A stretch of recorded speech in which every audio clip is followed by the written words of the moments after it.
Next edition of wisdom words. चलिए दोस्तों शुरू करते हैं द हिंदी एडिटोरियल के आज के वर्ड्स। बट यस, हमारा मोटो और आपका मोटो मत भूलिए, which is keep it simple, learn it quick, practice it more, that is the trick. तो चलिए शुरू करते हैं। पहला वर्ड है सर्ज। सर्ज का मतलब होता है किसी भी चीज में टेम्परेरी, यानी कि बस थोड़े समय के लिए बहुत ही ज्यादा बढ़ोतरी या इंक्रीज होना। ओके, अगर इसके सिनोनिम्स देखेंगे तो ग्रोथ, राइज, लिफ्ट, राइट, इन सब का मीनिंग यही होता है कि आप किसी चीज को बढ़ाएं। बट सर्ज एक अप्रोप्रिएट वर्ड होगा जहां पर भी आपको कुछ समय के लिए किसी इंक्रीज को या बढ़ोतरी को दिखाना हो। ओके, सो इसका सेंटेंस पढ़ते हैं। The number of infected cases continues to surge in the US. जो कोरोना वायरस के केसेस, जो इन्फेक्टेड केसेस हैं, वो बहुत तेजी से यूएस में बढ़ रहे हैं, पर ये हमेशा नहीं बढ़ते रहेंगे। ये कुछ टाइम के लिए है, जब तक कि कोई क्योर नहीं आ जाता, कोई मेडिसिन नहीं आ जाती, राइट, कोई वैक्सीन नहीं आ जाती। जैसी वैक्सीन आएगी ये बिल्कुल कम हो जाएगा, खत्म हो जाएगा। तो सर्ज कुछ समय की इंक्रीज को दिखाने के लिए होता है। चलिए चलते हैं अगले वर्ड पर। हमारा अगला वर्ड है एक्सपोनेंशियल। एक्सपोनेंशियल का मतलब होता है किसी भी सिचुएशन या स्थिति का बहुत ही तेजी से बढ़ना। मतलब एक तरीके से वो नॉर्मल स्पीड से नहीं, बहुत तेजी से बढ़ रहा है, राइट। आपको याद होगा हमने पिछले लेसन में बताया था वर्ड रैम्पेंट को। रैम्पेंट का मतलब होता है जो बहुत तेजी से बढ़ता हो।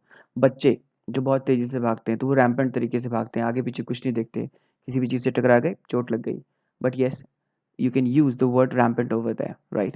So जो एक्सपोनेंशियल वर्ड है वो ये दिखाता है कि वो सिचुएशन वो या फिर वो स्थिति कितनी तेजी से फैल रही है। आप जहाँ पर भी वर्ड एक्सपोनेंशियल का यूज करेंगे, मेक श्योर आप ये देखें कि वो स्थिति क्या सच में बहुत तेजी से बढ़ रही है।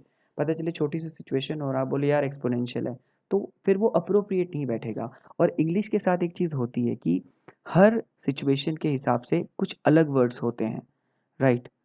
तो जैसे वर्ड लार्ज हो गया कुछ बड़े के लिए, इनॉर्मस हो गया वो बहुत ही ज़्यादा बड़े के लिए हुआ। तो वो आपकी वोकैब पे डिपेंड करता है। आप वेरी लार्ज बोल के भी काम चला सकते हैं या फिर इनॉर्मस भी बोल सकते हैं। अगर आप इनॉर्मस बोलेंगे तो आप कोई सा ये समझेगा यार इसकी वोकैबुलरी तो बहुत अच्छी है, राइट। इस तरीके से हिंदी में भी होता है, जिसकी जितनी वोकैबुलरी होती है वो उसी हिसाब से शब्दों का यूज़ करता है। खैर चलिए, मैं इस वर्ड से हट गया। सो एक्सपोनेंशियल वर्ड का मतलब होता है किसी भी सिचुएशन का बहुत तेज़ी से बढ़ना।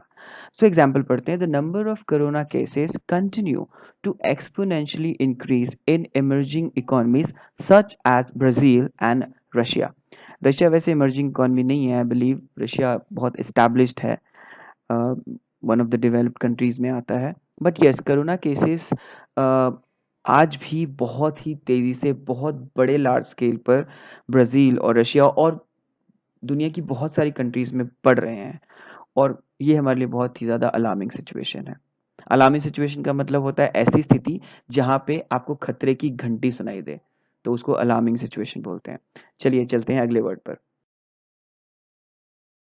है अनप्रेसिडेंट। अनप्रेसिडेंट वर्ड का मतलब होता है ऐसी चीज जो पहले कभी भी नहीं की गई हो, जो कि अनकॉमन हो, एक्स्ट्राऑर्डिनरी हो। चलिए इसका सेंटेंस देखते हैं, इससे आई थिंक आपको बहुत आसानी से समझ आ जाएगा। Seeing Wright brothers fly the plane for the first time was an unprecedented event for people. Sorry, यहाँ पे unprecedented लिखा हुआ है, ये spelling mistake है। My apologies for that, but unprecedented आएगा यहाँ पर। सो जब राइट ब्रदर्स को पहली बार लोगों ने प्लेन उड़ाते हुए देखा, तो उन्होंने ऐसा कभी नहीं देखा था और ऐसा कभी हुआ भी नहीं था, इमेजिन भी नहीं किया था। सो वो उनके लिए एक अनप्रेसिडेंट इवेंट था। सो आप अनप्रेसिडेंट वर्ड को हर उस जगह यूज कर सकते हैं जहां पर आपने कोई ऐसी चीज देखी हो जो कभी नहीं हुई हो, या फिर आपने कभी उसके बारे में जाना ना हो। सो आप बोल सकते हैं कि it was an unprecedented moment for me when I saw someone doing this. Okay, वो मेरे लिए बहुत ही ज़्यादा ऐसा मोमेंट था जब मैंने उस व्यक्ति को कुछ एक्टिविटी करते हुए देखा और मैंने उसे पहले कभी नहीं देखा था, उस एक्टिविटी को कभी नहीं देखा था। तो चलिए चलते हैं अगले वर्ड पर। अगला वर्ड है सब्सटैंशियल। सब्सटैंशियल का मतलब होता है बहुत बड़े साइज में या बहुत बड़ी मात्रा में। ठीक है, आप सब्सटैंशियल वर्ड का यूज़ हर उस जगह पे कर सकते हैं जहाँ आपको बताना हो कि बहुत बड़ी मात्रा में या बहुत ज़्यादा तादाद में आपने कोई चीज़ हासिल की या फिर कोई चीज़ हुई है। ओके, सो बहुत बहुत लाइट सा एग्जांपल लिया है मैंने। She purchased her tickets at a substantial discount. अब जैसे कि हम पीवीआर में मूवी देखने के लिए जाते हैं या फिर डायरेक्टर्स कट में मूवी देखने के लिए जाते हैं, तो वहाँ टिकट्स बहुत महंगी होती है। इमेजिन कीजिए किसी दिन आपको किसी भी रीज़न की वजह से, लेट्स से आपने रेड टी शर्ट पहनी हुई है, तो बोला जाएगा कि अरे जिन जिन लोगों ने रेड टी शर्ट पहनी है उन्हें 90% डिस्काउंट दे दो। So that is a substantial amount of discount. बहुत ज़्यादा अमाउंट में यार, मतलब अगर 500 रुपये की डेट है तो 90% डिस्काउंट मिलना बहुत बड़ी बात है, राइट? तो सब्सटेंशियल वर्ड का यूज़ हर उस जगह पे किया जा सकता है जहाँ पे आपको लगे कि बहुत ज़्यादा मात्रा में कोई चीज़ हुई है। ओके, चलिए चलते हैं अगले वर्ड। वर्ड है कंटेन। दोस्तों ये बहुत ही सिंपल वर्ड है, बट बहुत ही मीनिंगफुल एंड यूजफुल वर्ड है। कंटेन वर्ड का यूज़ बहुत जगह पे किया जाता है। अगर आपको ध्यान आए तो आजकल बहुत सारी जगहों को कंटेनमेंट जोन में बताया जा रहा है, राइट? तो वो वर्ड कंटेन से ही स्टार्ट हुआ है। ओके, चलिए देखते हैं इसका सेंटेंस क्या कहता है। More police were sent to help contain the violence. यानी कि आप जब किसी भी चीज़ को लिमिट करना चाहते हो, रोकना चाहते हो या फिर उसको रिस्ट्रिक्ट कर देना चाहते हो, तो आप वर्ड कंटेन को यूज़ कर सकते हैं। कंटेनमेंट वर्ड यानी कंटेनमेंट जोन का मैंने आपको मतलब नहीं बताया था।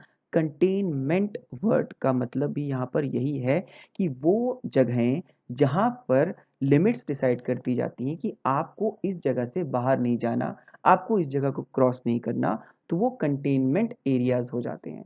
क्योंकि यहाँ पर कोरोना के केसेस ज़्यादा पाए जा रहे हैं, तो इसलिए हम नहीं चाहते कि इस कंटेनमेंट जोन से आप बाहर जाएं, ताकि आपके साथ भी वायरस बाहर चला जाए या फिर कोई बाहर से अंदर आए, राइट? तो वो कंटेनमेंट जोन बना दिए जाते हैं। इतना स्ट्रिक्ट रूल रेगुलेशन नहीं है कि हाँ कोई आ नहीं सकता, कोई जा नहीं सकता, लेकिन हाँ पुलिस का पहरा होता है। आपसे पूछताछ की जा सकती है कि आप कहाँ जा रहे हैं, क्या कर रहे हैं।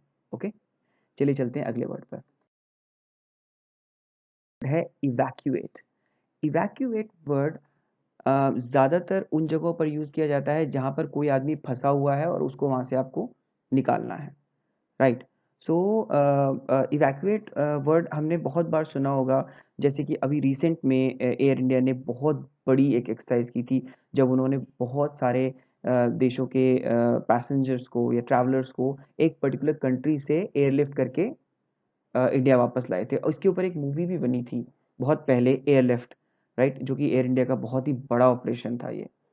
ओके, सो इवैक्यूएट बेसिकली उस सिचुएशन में यूज़ किया जाता है जब कोई व्यक्ति किसी खतरनाक या डेंजरस सिचुएशन में फंसा हुआ हो, कंडीशन में हो, और आपको उसको वहाँ से निकालना हो। चलिए इसका सेंटेंस पढ़ते हैं। A large group of Indian medical students stranded यानी कि फंस गए in Bangladesh because of the lockdown will be evacuated shortly in a first special flight from Dhaka. बहुत बड़ी मात्रा में भारत के मेडिकल स्टूडेंट्स बांग्लादेश में लॉकडाउन की वजह से फंस गए, जिन्हें कि बहुत ही जल्दी इवैक्यूएट यानी कि सेफली निकाल लिया जाएगा, वहाँ से हटा लिया जाएगा विद फर्स्ट यानी कि पहली स्पेशल फ्लाइट जो कि ढाका से चलेगी। ओके, चलिए ये थे आज के 5 words. Thanks a lot for learning with us, and please आप अपना फीडबैक ज़रूर दें, ये हमें इम्प्रूव करने में बहुत हेल्प करेगा। Thanks again.